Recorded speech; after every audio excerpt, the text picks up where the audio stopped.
Hi, how are you doing today? My name is Mitchell Lee. I'm alongside Brandon too and Tommy Grant, and we're going to talk about movies that exist on Press Play Action here on Jersey Nerds Productions. Why'd I open like that? I don't know. The It's world will very never cool. know. I kind of liked it. No, you didn't. You don't have to lie to me. I feel like you have We're like a PowerPoint behind you ready to go for this Yes, podcast. exactly. These are my charts, and this is why the movies are good, and this is why the movies are bad. And we're going to be talking about a little bit of both today with Rogue One, a Star Wars story, Solo, a Star Wars story, and Spaceballs, which absolutely is not a Star Wars A story. Star Wars story. It's But a for Star some Wars reason, movie in an alternate universe. yeah. So, if we really wanted to stick to what Tomas had come up with, we would be reviewing Solo first because And Solo. I think we should. We can do that. Chronologically speaking, yeah, Solo will be first. All Or right, if then you guys let's. want to rip the Band-Aid off, we can talk about Spaceballs because it's the irrelevant movie to the Oh, actual. that's No, true. It is the we'll irrelevant end movie with to the plot. Spaceballs. Okay. Let's end with Spaceballs. Okay. Fair enough. But yeah, you're right. It is the irrelevant movie. You are correct. In more ways than one.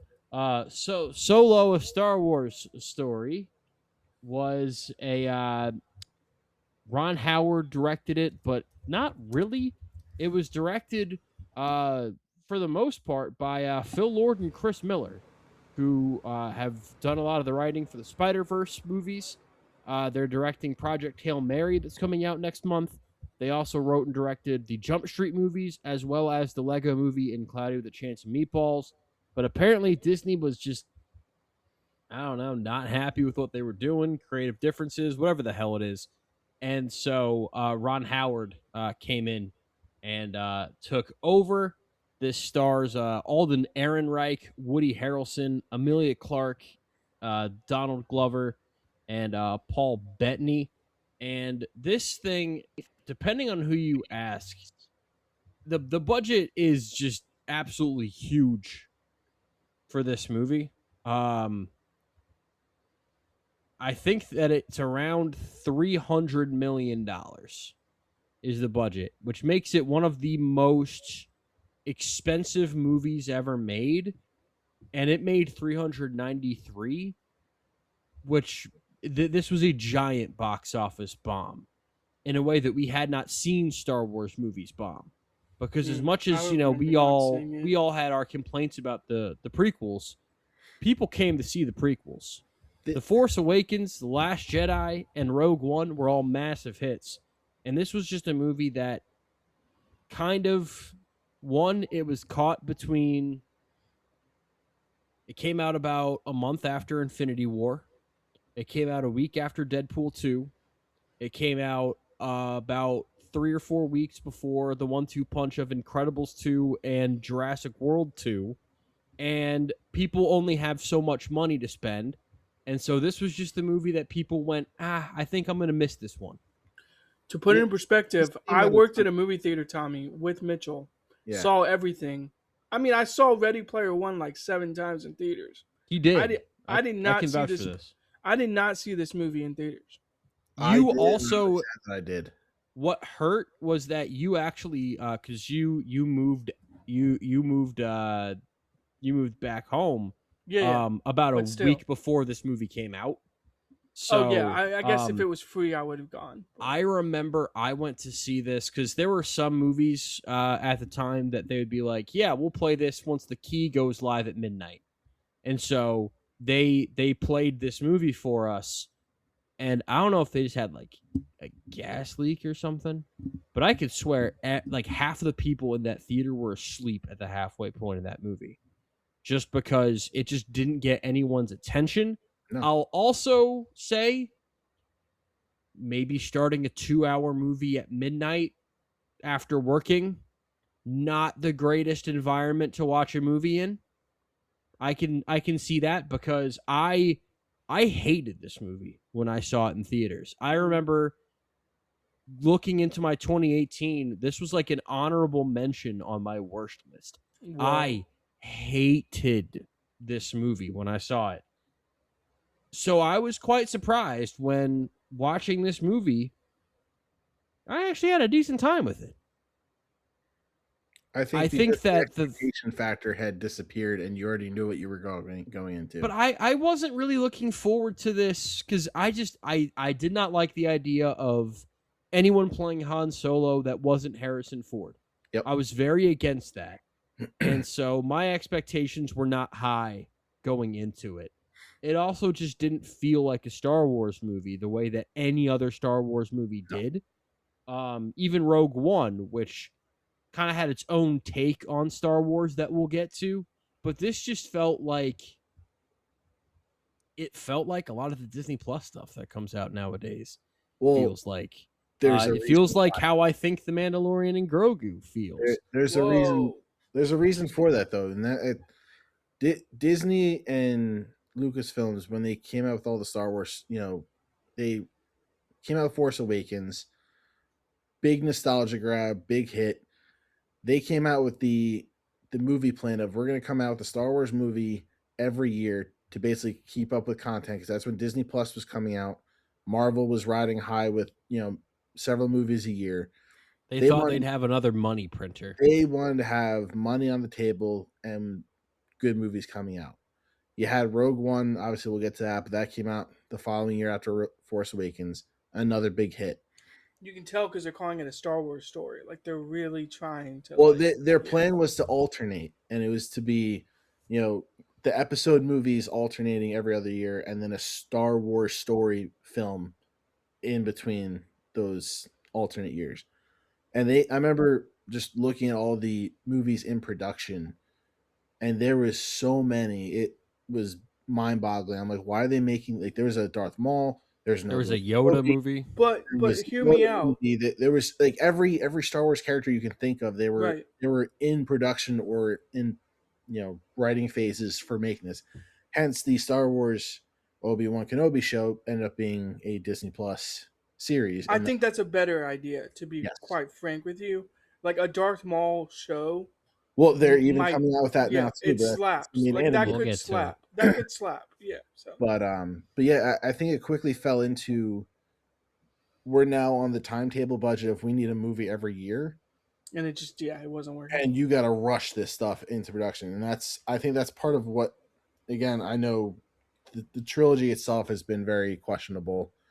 People either loved it or hated it, but I think you have more people hating it just because it was poorly written and all that kind of stuff. And Solo, to me, nobody wants to see, again, like Mitchell said, no one wants to see Han Solo played by anybody else than Harrison Ford. So you're already going into this legendary character being played by someone new at a younger age. It's questionable. I wouldn't say he's not well known, but I guess at the time, like, I didn't know who he was. He wasn't. He wasn't well known at all. Yeah, he wasn't. I mean, I knew who he was, but like, not many other people did. Can I point this out though? I know people keep saying like, we don't want to see someone else play, not be Harrison Ford. I gotta be honest. It kind of works. No, I'm not saying that he doesn't do a good job. He also, not saying that he looks like Harrison Ford, but like I buy a young Han Solo when I'm watching him on screen. I didn't not like him as Han Solo in this movie. What I didn't like is, and not only that, but you also have Lando Calrissian, who is another big popular character from the original trilogy, being recasted. And sure, fine, whatever you want to do with it. I did really like Donald Glover. I'm not going to complain about it because I like them both. I think they did a great job with it. I actually think just about everyone in this movie is pretty good. My issues are with the script. Yes. And my problem with it is the lack of suspense. I know they try and throw suspense. I remember watching the trailer, and there is a scene in the trailer, I don't know if you guys remember it, but where they have Chewie's kind of like hanging over the side of the train, and Han's yelling for Chewie. Like, it's one of those moments like you think, like, if you don't know anything about Star Wars, you're like, oh my gosh, is she gonna die? But it's like, we know what happens to them. They're still alive, kicking in the sequel trilogy. So can I say something? This is why I believe watching it in timeline order. If we were showing people Star Wars who had no idea what Star Wars was, no idea about the characters, I think it's worth showing people chronological. But I totally understand what Mitchell's talking about with like release date order and like knowing that Vader is who Vader is, and then going back to the prequels, it gives you a completely different sense of like watching the movies. Yeah. So Both ways work. both ways work. There's I pros and One cons. of one of them's just much more ethical. Oh, fair shut enough. This just made sense for the podcast. I wanted to go in chronological order. It made sense to me. Hey, I'd never done it before. Brandon, I think you bring up a good point as far as like if you hadn't watched Star Wars, the problem is this movie is not made Everybody for had watched Star people. Wars. This movie's not made for people that hadn't watched Star Wars. This No. movie, it is so like, do you want to know how Han Solo got this? Do you want to know how Han Solo got his name? Oh, Do you want to know how Han Solo met shove in Chewbacca? Easter eggs. Do you want to know Yeah. how Han Solo I- got this? I hated Like, it. it's I hated so it. much of just like, do you want to know how he got his pants? Like, no, I don't fucking need, like, just give me a good story. Give me a fun story. And luckily, I do think we get a fun adventure with fun characters. Yeah. I think that one of the best things that this movie did was I liked Woody Harrelson's character a lot. Kind of Oh, he gave Han crushes it. Solo Yeah, a he little bit crushes of a mentor. Donald Glover as Lando. I would have loved to have. We were supposed to get a show with him at some point. And That it- was I think another, that was would have been another good. rumored movie that got scrapped after everything. Damn. Amelia He's Clark. good. He's good as Lando. He's good. Like again, I would mostly be like, oh, I can't see anyone else playing Lando. But like he There plays were so Lando many well. movies on the board to be made and were thought of being made and got scrapped after everything tanked. Do you guys like? I you guys wish like that Kira, we got right? more. I wish we got more Amelia Clark in the Star Yeah. Wars universe. I think that she kind of fits into this absolutely perfectly. If they if the they one write the Maul, character- if they write the Maul series, I wouldn't mind seeing her in the Maul series. If I'm being The honest. one character I didn't really care about at all, in fact, I was extremely happy when this character died, was the robot. I just found that Oh, robot you didn't so like remarkably Kay? annoying. I Because thought- there's we I get thought Kay was you fun. know, not to spoiler, there's a great robot in Rogue One. And then the robot here is the exact opposite of the spectrum, where too much, whereas that one is sprinkled in throughout. It is an important character, but I don't think we ever get too much. There's a period of like 20 minutes or so where it's just too much of this. Yeah, so I'll jump ahead with Rogue One here. I like K in Rogue One, whereas like L337, I just it's a lot. I mean, not I don't maybe I don't hate it as much as Mitchell did, but it was almost like, all right, let's just move on. We don't like The this whole robot robots isn't rights adding. activist movement was kind of a weird kind of characteristic. I don't mind it, but again, it's like Can we talk about the crime syndicates? Yeah, and you always like- ask if we can talk about it. No, I'm just. The whole point of this is- you're right. You're right. The whole point is to talk about it. Crimson Dawn, that whole plot, Mhm. I dig it. Yeah.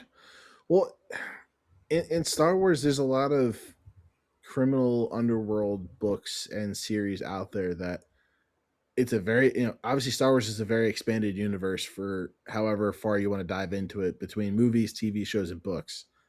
And the criminal side of it is very heavy in the books and the TV series, like Clone Wars and Rebels. You get a lot of that. Very Crimson Dawn. But when you throw it moments in Rebels. into a movie with, you're trying to flesh that out along with fleshing out the backstory of these major characters from the original trilogy, it doesn't blend very well. Yeah, And I totally get what you're saying. Everything in this movie felt forced. You were basically being Mm. fed, hey, we think this is a cool thing to show you. This is what it is. And just, it get like what Mitchell was saying, like every little moment where like, hey, As someone, how Han got the Millennium Falcon, you want to know how Han got this, and like right? every little thing in this movie. I'm just curious how Mitchell, because you've seen Rebels, right, Tommy, and like you read the books. I've I'm read- curious as I've someone read- who hasn't. I'm curious as someone who hasn't like seen Rebels.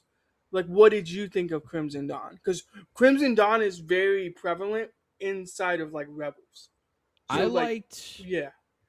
I liked the kind of visual style that went along with like Paul Bettany and kind of like that underground and how it was a little bit more it looked more upscale as opposed to the where Han Solo came from, and it kind of does a good job of showing that like The white evil worms, and yeah. scumbaggery can like take on many different forms.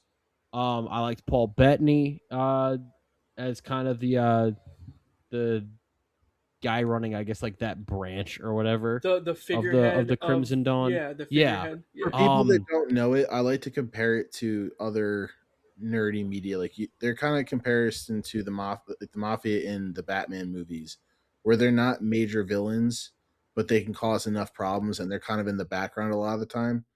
Or even The families. Like the yeah, penguin is a good yeah. yeah, and Yeah. like the Huts are very involved. Like obviously everybody knows the Huts in Star Wars, but they're very big in the crime family organization of Star Wars. So Yeah, they there's 5 crime syndicates. Crimson Dawn's probably like the most like ruthless one. But then there's like the Huts, there's the White Worms, there's other crime syndicates. Yeah. I will also say that the inclusion of Darth Maul did I hated it. absolutely nothing for me. I thought it was Well, just the most I like, hated So it hey, let's just throw way too people a early. bone. so And they're it's like, not fuck just your throwing bone. him in like he like again this is like tied back to Rebels. I wonder how much homework they want you to do. Because like Well, no, it's not even he that. They were is planning to do a Darth Maul movie yeah, as well, yeah, where yeah. they were going to expand on this, and they never did because it got scrapped. So it's just another end credit Right. scene that just got wasted for no Yeah, reason. it was. To be fair, a Maul series could slap because there's a lot about Maul's character after he gets sliced in half that is covered in like other media that you're like, oh shit, Maul like wants revenge, is like dead set on killing Obi-Wan and And basically like yeah. and it's also wild to me to think of how they threw him in there. Because if you don't know, the original plan, like George Lucas's plan for the sequel trilogy, was very heavily revolved around Darth Maul being the primary villain of the trilogy. I mean, maybe he should have been if we're being He should. honest. That's the thing. A Yeah. lot of things should have happened for that trilogy, but the Yeah. fact that they introduced him in this movie, and Well, everybody was because like, he's "Oh, running, he's yeah," running the most like crime syndicate, like the biggest crime organization from the shadows. and Like it that's was what makes Darth Maul like interesting. that Is was he's going to like be yeah, involved in the sequel trilogy, but they never did it, and then they scrapped that sucks. And then they Mom. just went back to Tatooine, and here we are. Yeah. Yep. So Man, a I lot of hope things that that I could hope happen. that Mall series comes It out, and looks good. I hope it slaps. Yeah, but again, a lot of this is like there's stuff in the Mandalorian or like Well, Infist. what do you Like mean? What do you mean? You hope it comes out? It literally starts in like a month and a half. no, I'm saying yes, It it's is coming coming out. out. It's coming out. I hope it's good. Is what I'm saying. Because Mhm. there's a lot to Maul's story that like you can do really good things with it. And he's like a complex, interesting character. It's not like just like, oh, he's the guy from Phantom Menace who didn't talk once, and like And that's he's why everyone likes actually him, because he didn't have to speak George Lucas's script. right, yeah, he's actually like got a good backstory. So, um, yeah, did y'all like Aaron Kellyman, like that plot? Did you mind It, it? it was Like, it was one of those things where I was just like, sure, whatever. I thought that the ending of this movie was just kind of, again, I think whatever is the best word to describe it, because the middle of the movie, when it was just kind of him and Woody Harrelson, I was kinda actually like works. kind of Yeah, into it that. Yeah. works. Yeah. The favorite And part of then the once movie, the end comes around, you get a bunch of people like, actually, I'm a quadruple spy, and it's like, okay, Yeah. yeah, Woody my Harrelson's favorite parts of character. this movie were when Han first got kind of recruited in, like the whole battle scene where he's technically part of the Empire and he's fighting, comes across this crew. That whole sequence I really enjoyed, and then the sequence when they're on the planet where they're getting the Calaxium and they find the other Wookiees and there's a whole rebellion. That Yeah. whole sequence I really enjoyed. Outside of that, I it's just do it like was the Nuggets. I did like some of like the references where it was like yeah. there's a big score on a planet, like if you ever want to, and then Han's like, yeah. we got to do it, Chewie, whenever I ever steered you wrong, and Chewie's like, the fuck is this guy doing? Yeah, I didn't really care about Chewbacca in Dickhead, this. yeah. Sorry. But that's the thing. Like, Fair. I think there was a good movie here. It's just the fact that it was about characters that we know what happens to them. Yeah, yeah. All the I agree with suspense you and on that. magic The is lost suspense on is me, gone. Yeah, the suspense is gone. and I was just like, this is the best they can come up with. But I liked it though. I'll yeah, I'll go ahead and grade. Go for it. B 33.5. yeah, I'm a C minus 65. Damn. Okay. Yeah, I mean, I think he just. This one just wasn't for. This is my on the very low end of the Star Wars franchise for me. Well, I mean, some movies deserve D minuses and Fs, but I gave this a B minus 40.77. okay. Which is a lot higher than I thought I was going to go. I mean, I was a it's a D good minus movie. when I saw this in theaters. I think you have a fun time with it too. Is really what it comes down to? Yeah. So. It's nothing that you really look back on and go like, "Oh, I can't wait to watch that again." Like I was probably will so never excited watch to this watch it again. Right, yeah, you're I don't know not why going I back threw to it, but Spaceballs you're in there like, 'cause I knew I would enjoy it, so I was like, there's some scenes where you're like, oh, that's fun, but yeah, you're never coming back to it. Like, yeah. By the way, this movie was the 12th highest grossing movie of 2018. That's so crazy definitely for a Star Wars movie. Exactly, because 2017, Last Jedi, number 1. 2016, Rogue One, number 1. 2015, Force Awakens, number 1. And then Solo dropped down to number 12, where it made $213 million domestically. If you can name the two movies that finished 10th and 11th above it, I will give you $1. $1? Again, no Googling, nothing like that. 10 and 11. Love Simon? Domestically. What? Love Simon? This motherfucker just say Love Simon. Okay, you're eliminated. No, not Love fucking What? Simon. You No. mad at me? Ready Player Love One? Simon. Love Simon came in 74th, Brandon. Okay, No. Ready Player One? Ready Player One came in 24th, Brandon. Okay. Well, No, now Tommy, we're would you like to narrowing take a it crack at down. this? We're narrowing it down. I'm looking at movies here. He's already eliminated. He's done. He said not to look up movies, so I off the top of my head was. I'm not looking at box office. I literally Googled 2018 movies. Well, I You can can do Google that. 2018 I mean, movies too. I mean, what the fuck? I'm not looking at the box office thing, but I said Love I'm trying Simon. to see movies that were like bad, Dude, but still. You made it seem like Aquaman. they were wild movies. Aquaman was way above it, so 5th. So no, incorrect, wrong. One more guess from Tommy before Eliminato. Hereditary. Let's go Jumanji. No, Jumanji also didn't come out in 2018. That came out in 2017. Fucking Google lied. All right, let's see. Nah, that's a good movie. Cloverfield Paradox. I didn't say it was a bad movie. What?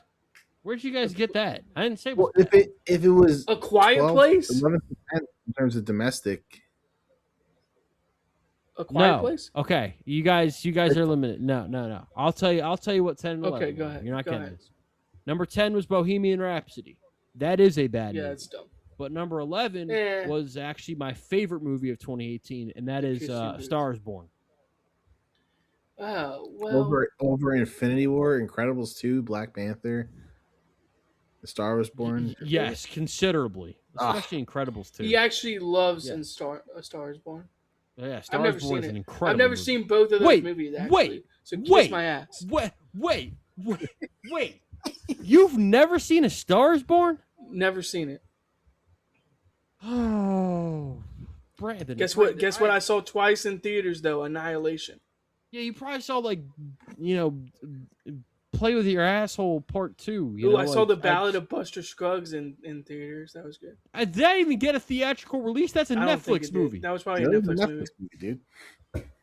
I'm Brandon, you kidding. gotta watch He's Star probably Wars watching Born. Netflix in the theater. Yeah. Yeah. He's like, yeah, I can get. Actually, I can log two. I've never This is seen like he the was on the phone Black watching Klansman either. I've never seen the Black Klansman either, and I've been told I need to see that. Brandon, That's a good one. Yeah. Brandon.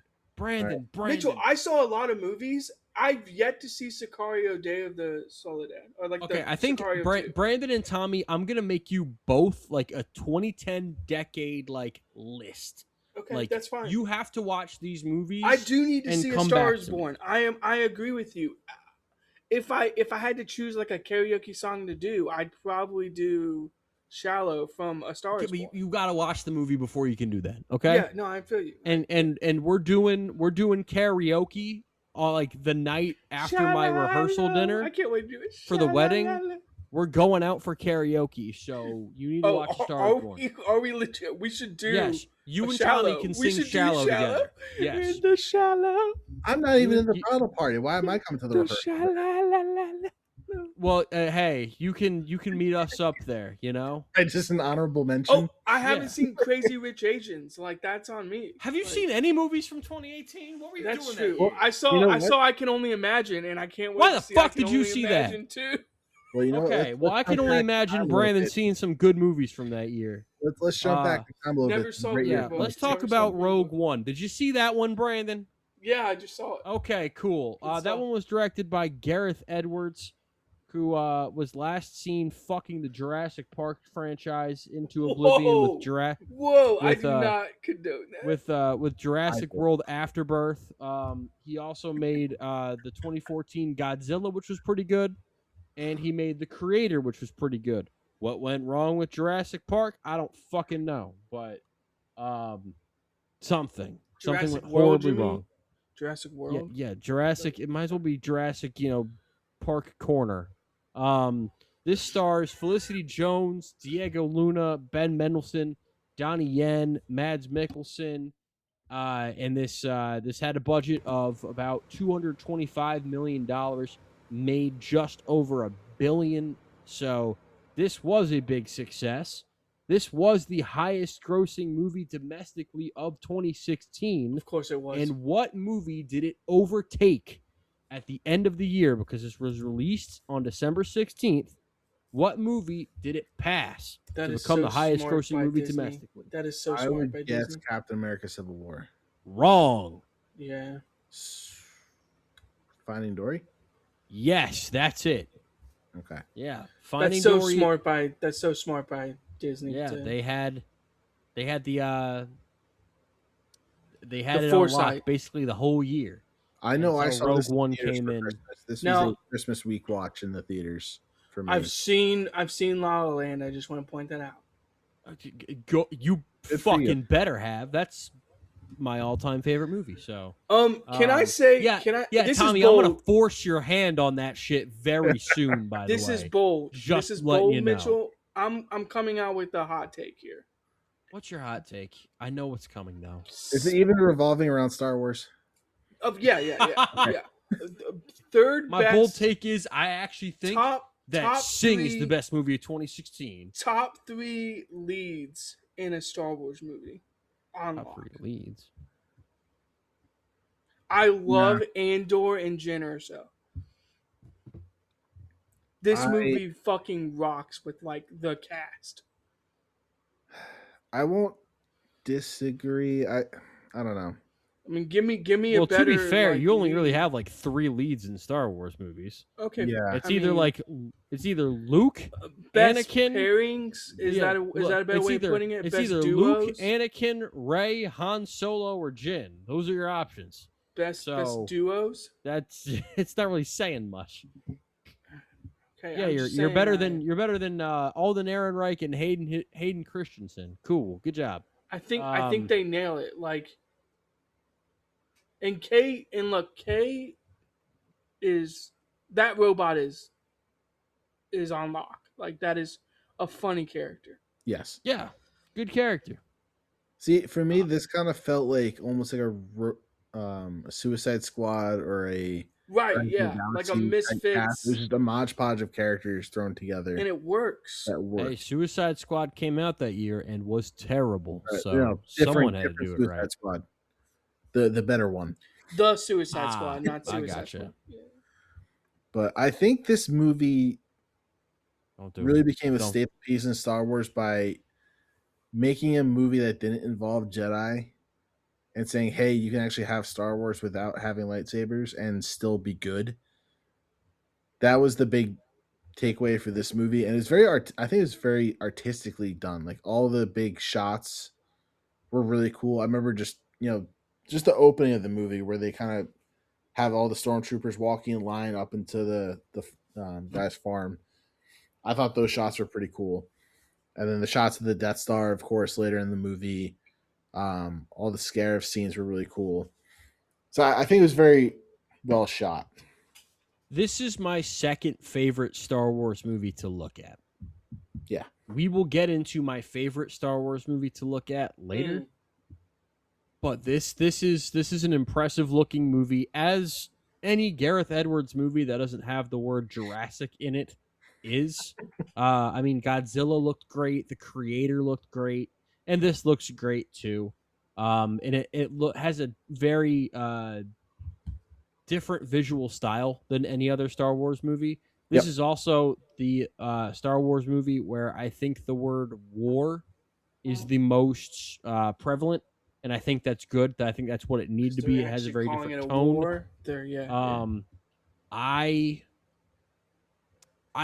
really like this movie. I think that this movie has become definitely a fan favorite, very similarly to the way that Revenge of the Sith has. And I'm way more on board with this than I am Revenge of the Sith. Like, if people want to go there with that, I think that the third act really saves this movie for me personally, because I think in the second act, it gets a little it just there's a lot of pacing issues. It really just kind of grinds to a halt to me. It's a 2-hour, 14-minute movie, but then it picks it back up, Mitchell. You could have told me it was 2.5, and I would have totally believed you.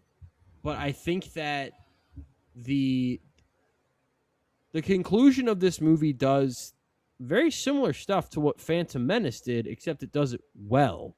Where you have so many different things going on in different places. You have aerial battles taking place in space. Oh, the battles are way better. You have land battles. You have the infiltrating something. It's very similar to the Phantom Menace, except you care about all of them, and you don't have Jar Jar Binks doing stupid shit.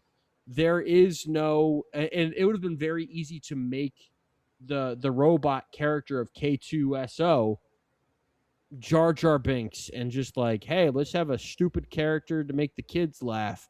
And no, it's like an adult version of that. It's not really like that at all, and I really liked that. I'm a big fan of Felicity Jones as an actress, always have been. I think that she's strong here. You've yet to bring up one of my favorite actors. I know you're going to talk about Diego Luna. No. Actually, no. But Diego Luna's awesome. Ben Mendelsohn. I like Ben Mendelsohn in like everything. Ben Mendelsohn's a good, reliable villain. I liked him here a lot. I'll talk about... You can talk about Luna. Luna's good. Well, I was going to mention something else, because whenever I talk about Ben Mendelsohn, I think about his scene partner for a lot of the movie, and that is CGI Grand Moff Tarkin.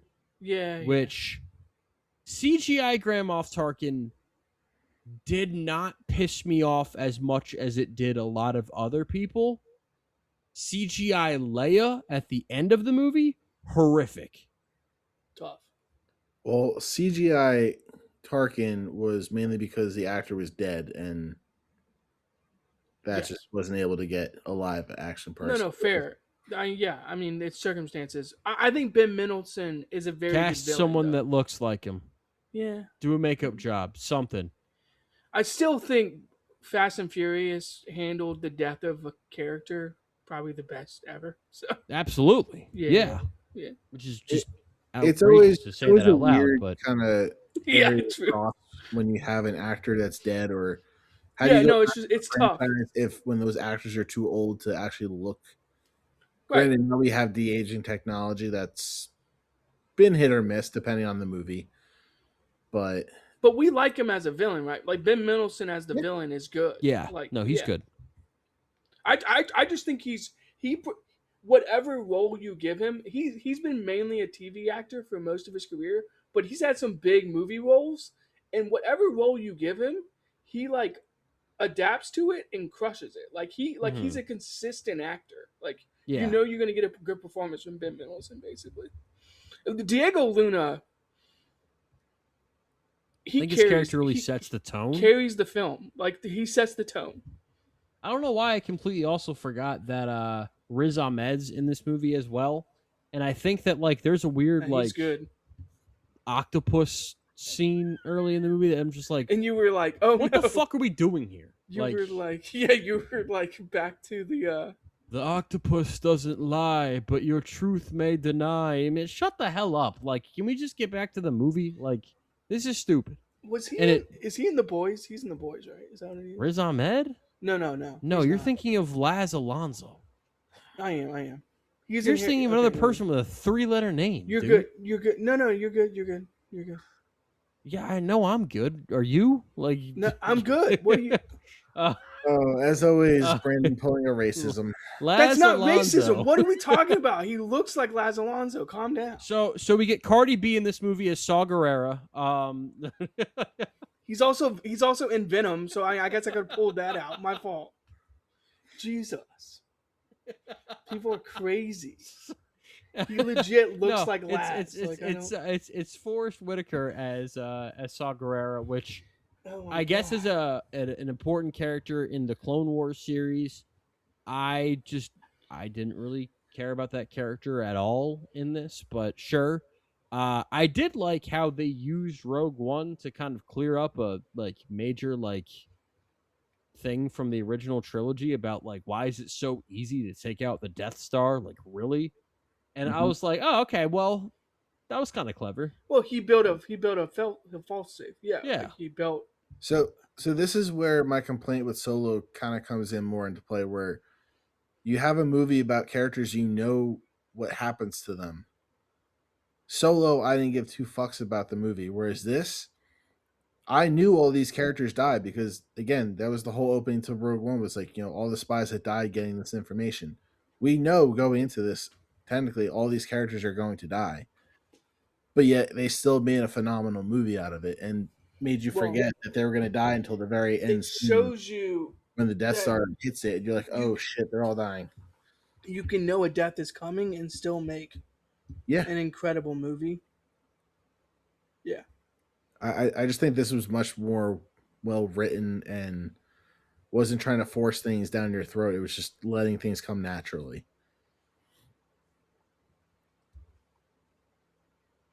No, that makes sense to me. I know that Tommy is a little higher on this movie than I am. And I think a lot of that has to do with the fact that Tommy's a bitch and I'm not. So, no, I'm just kidding. Yeah, you know what? Fine. No, Tommy, this movie was fun. Let me get before, because I kind of mentioned pacing issues, and really that's it. Before like the final battle of things, before they get to what's the planet at the end? Scarif. Yeah, before they get to Scarif, like anything in Jeddah City, I just wasn't really like as into it. That was kind of a more into the lore kind of scene for fans that know TV shows and books. And that might have been, again, a kind of an inside baseball thing that I'm just not in on.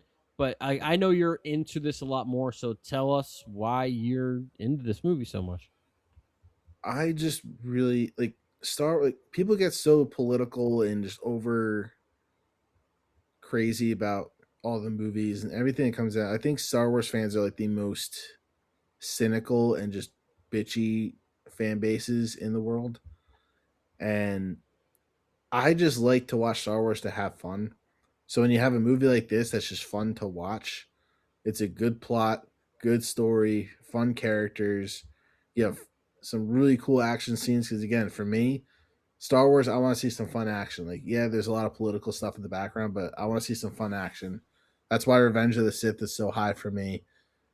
That's why this movie is so high. It's a fun movie. You can't not enjoy it, whether you're a Star Wars fan or not. It's kind of just a little bit for everybody. And it was the first movie without lightsabers for majority of the movie, with the exception of the ending, which I think is probably one of the best You don't have cameo, to sugarcoat it. It's one like of the best it might be It's the cameo, best scene. fantastic. best endings to a movie, Star Wars movie ever. It might be the best scene in Star Wars. Period.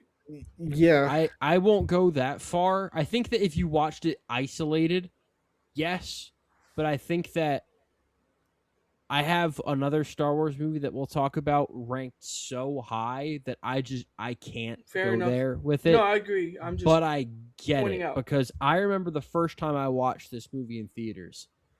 I was around probably like a B- when I saw this The movie the first alarm time. is going, and you just I hear wasn't the, really into it. But even then, just the visual of the red lightsaber and It's the, the the noises. breathing, the it iconic was breathing, perfection. the score, that is just one where I remember I saw it a second time.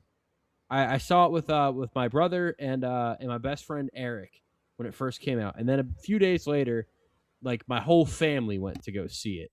And my grandpa and my mom both kind of like were like tipped off that something was about to happen because as soon as we like got to that scene, both me and my brother just kind of like we just kind of like did that meme where you lock in on like 2K or something and we're both leaning the forward in lean our forward. seats. Yeah. Yeah, that was both us because we knew what was about to happen and they were both like something's about to happen, isn't it? And then we watched it and it was awesome. And the first little bit that I like the first like week and a half that I worked at a movie theater, uh this movie was playing in theaters. And whenever I possibly could, I would get into that auditorium for the last 5 minutes of the movie just so I could watch that scene It's as such a many times as I could and just see people react to it that hadn't seen it before. And that always brought me a great amount of joy. So yeah, it's fantastic. It's because Darth Vader, I feel like in the prequels, you just see him like killing kids, and it's like, all right, you know, I mean, kind of bitch made, but okay. But So this is the argument for watching in original release order. You see what Vader becomes in like 4, 5, 6, but by watching 1, 2, 3, you see like the arc of his like evilness, and you go, oh, he really doesn't give like two fucks about anyone. Like he's like, and I murdered all of them, the women and the children.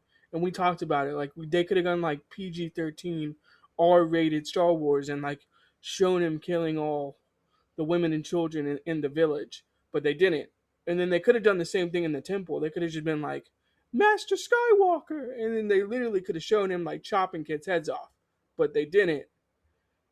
He is but one in of the this most scene, evil. we got Yeah, to see him rip right. everybody He's apart. one of the And it most was evil fantastic. characters in like all of movies. Like he's a just dark individual. Between that and his scenes in the Kenobi show, I've been really waiting for a Vader series done right. Yeah. I'm just during this time period where he's just hunting down Rebel Alliance and Jedi and just have a I really mean, his dark cameo in Obi-Wan is really good because he's like, and he's and like, Hayden's been saying I will come back for this. Like, yeah, why not? he's But he's. I mean, he's a dark individual in terms of like movie characters. Like it's disturbing how dark he is, and I don't think they go far enough. If we're being honest, like I guess we're waiting for that, but yeah, it's such a good scene. It really is. but I also like the way that the end of the movie before that yes, takes place. I like the battle. I like that a lot of these people I'm one actually with sorry. the Force, and Let the me Force is with me. sorry. Let me rephrase that. None of these people make it out, even the villains. And I like that, you know, our good guys do some like Cassian Andor, the first time we see him, he's just straight up killing somebody. Like, and Yeah. I liked that, you know, it's like It's edgy. I like that Disney wasn't afraid to go there because I think a lot of people were concerned with that, and those concerns like What is kind the of reared rating? their head over time.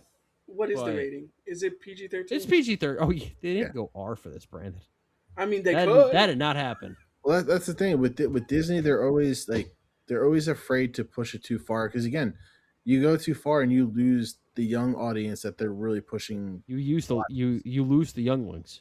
Yeah, But maybe you should. Maybe Master Skywalker. Fuck the younglings. Anakin was onto this. No, I'm just kidding. Yeah.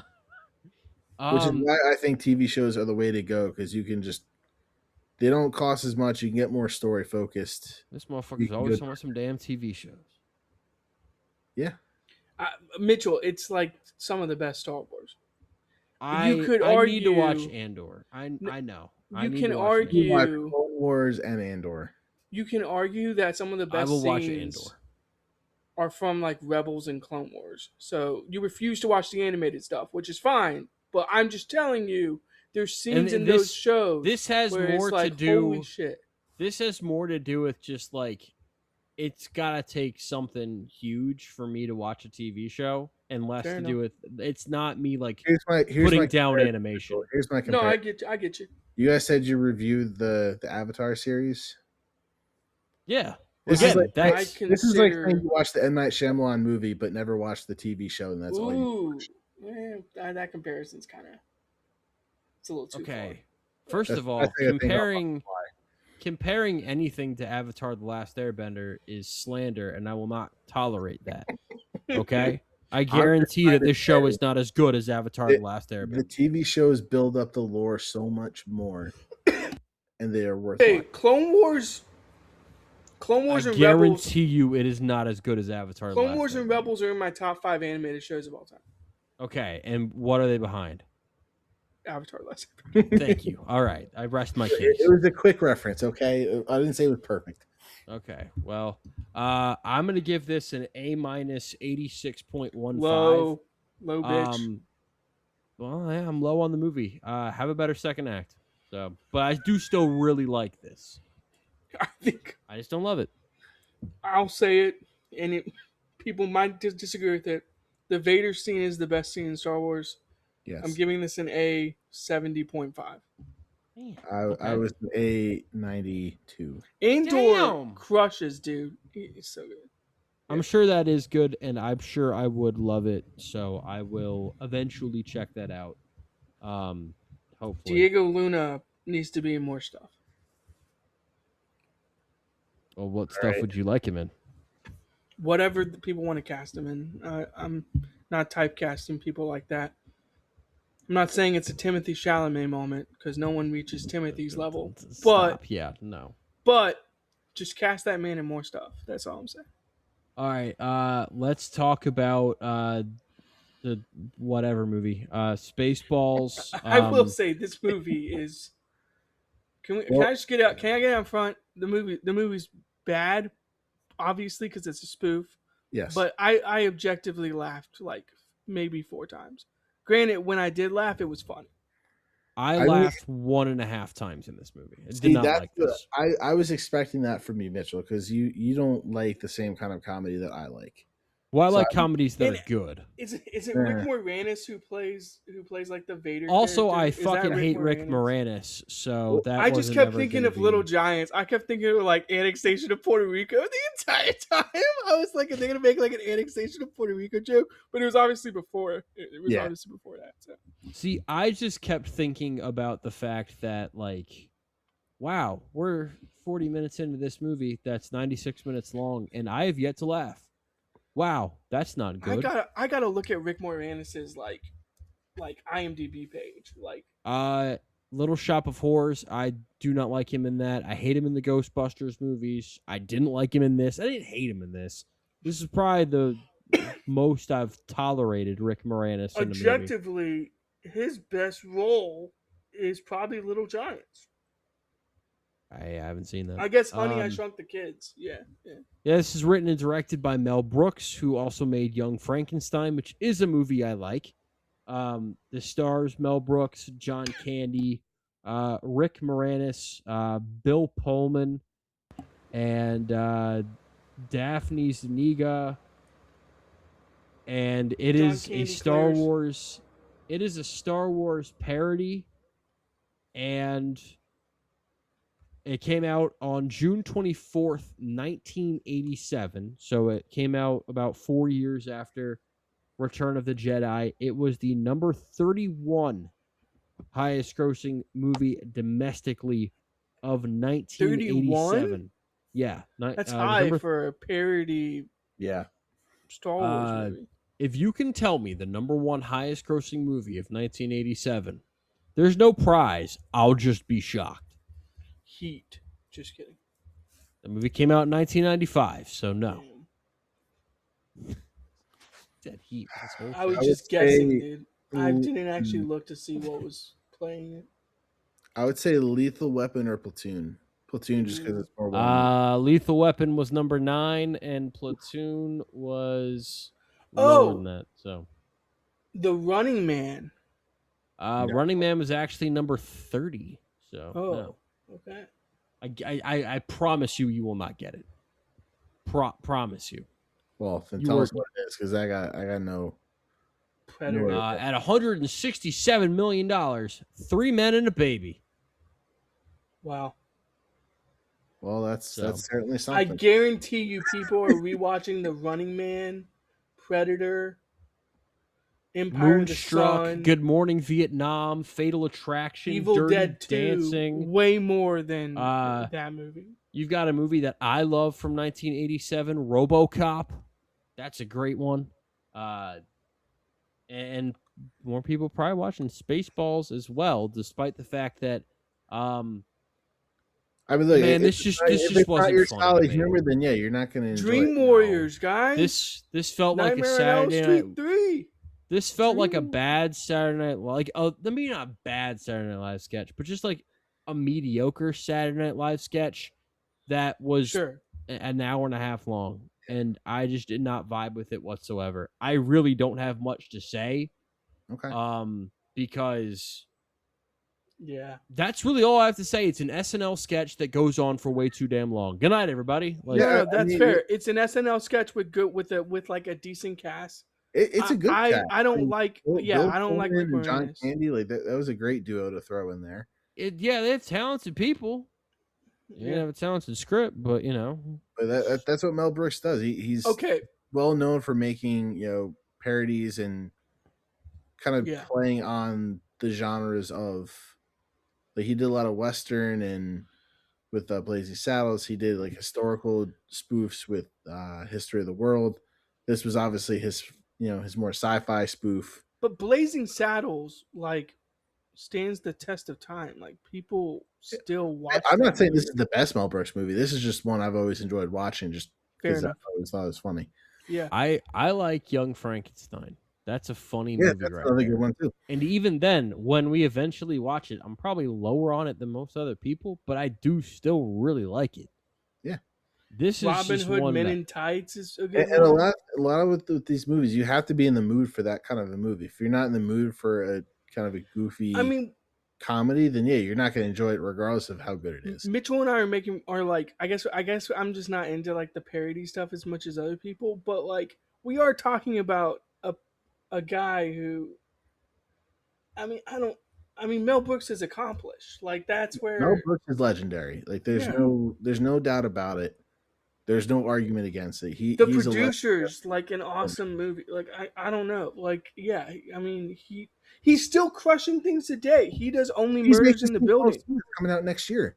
Yeah, He's still he still making movies. crushes things today. Yeah, so this just wasn't for me. I think I mean, when it was funny, I did pause the movie at one point and like couldn't stop laughing, and then So, I turned it back I on. know Mitchell told us what his moment was, which again, the Comey the Desert scene is What always was yeah, that was the one that got me. The Coming that in the was Desert the was good. yeah, that was the only real laugh I got from this movie, and I was like, should I have laughed at that? The Combing the But it Desert was funny. and the radar is jammed. Yeah. Was good. Yeah, and then he goes raspberry. only one man would use raspberry on me. Yeah, it just didn't hit for Mitchell. Yeah, I mean he's good. I mean that's why I can't like. I'm not even like upset about it. It just wasn't for me. I think that's just what it comes down to. I'm pretty low on this actually. Are you lower than me? I don't think so, but we'll see. I gave this a D plus 93.52. Yeah, I'm also in the D plus range. D plus 90.1. So I guess I am. Okay, so we are very similar on this, and I'll be honest But with I you, did find Brandon. it funny. I did find some moments funny. I thought I was being generous with my grade. I'll be No, honest. fair enough. It just really you could wasn't argue for it's me. a D minus or F, but you do have to go into it knowing it's a parody and like a spoof. I did And, kind of yeah. respect how many different types of jokes they threw out there, because there were a lot of jokes that were Yeah, they could have extremely done the same joke over and self-referential again. to, well, self-referential to the movie that they were making, referential to like things like merchandising and that kind of stuff. I don't know. I liked how many shots that they took and the different shots that they took, even if they mostly didn't land for me. So That makes me laugh because there's a the Silence of the Hams apparently is a parody of Silence of the no, Lambs. So no, yeah, that sounds yeah. horrible. No, It sounds awful, but like this is what he don't does. do this. No, This is what he does. that's just not. Yeah, he's also got Dracula Dead and Loving It, which is a movie that is apparently hated. So I'm like, oh, if this is the movie that is like I do loved like in by Toy people. Story 4. I was looking at Mel Brooks's like credits. Toy Story 4, Maleficent Brooks is good. That's a good one. I don't know. I don't remember. I don't I do remember not that remember character at Maleficent all. Brooks, but that's pretty funny.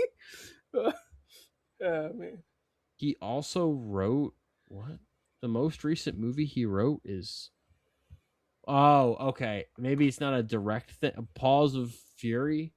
It's a loose Okay. remake of Blazing Saddles. What the hell? I never saw Paws of Fury because I had to wash my hair that day. But I Is it a just, loose remake? I don't know. Have you seen Paws of Fury, Tommy? Yes, I have. Is it a loose Was it remake of any Blazing good? Saddles? No. Oh well, it's listed as such. So we both gave the movie a D plus, Tommy. Oof. I'm Yeah, not surprised with you guys, but I would give it a C plus. Whoa! I thought you'd be a lot higher. This is more like nothing incredible in terms of the territory. movie. It was something funny that I always like to watch. In terms of Star Wars spoofs, I always enjoyed the Seth MacFarlane Family Guy ones really a lot too. I know Robot Chicken has done a lot of kind of spoofs on Star Wars as well, but this is just such a well known Family Guy is the one where Yeah. it's like kind of This is such a well known and it's a Mel Brooks movie, so I felt like you can't not watch it even if you don't care for it. It had to. No, at least- I think it was a good pairing. I think it was a good pairing with these two. Well, we're getting a sequel next year.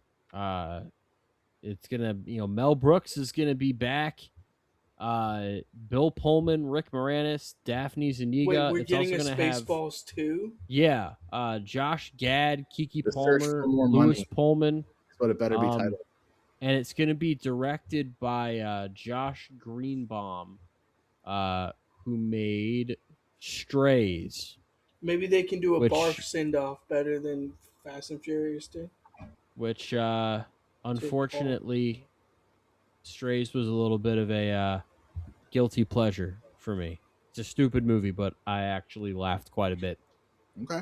So that'll wrap things up for this week's podcast. There is a chance that the next podcast that we do is completely shit-faced, because we will be together in person, but it might not be. I don't know. And all I know is it's going to be the original Star Wars trilogy: Star Wars, Empire Strikes Back, Return of the Jedi. I'm looking forward to it. I know they're looking forward to it. So be on the lookout for that. Talk to you soon. Goodbye.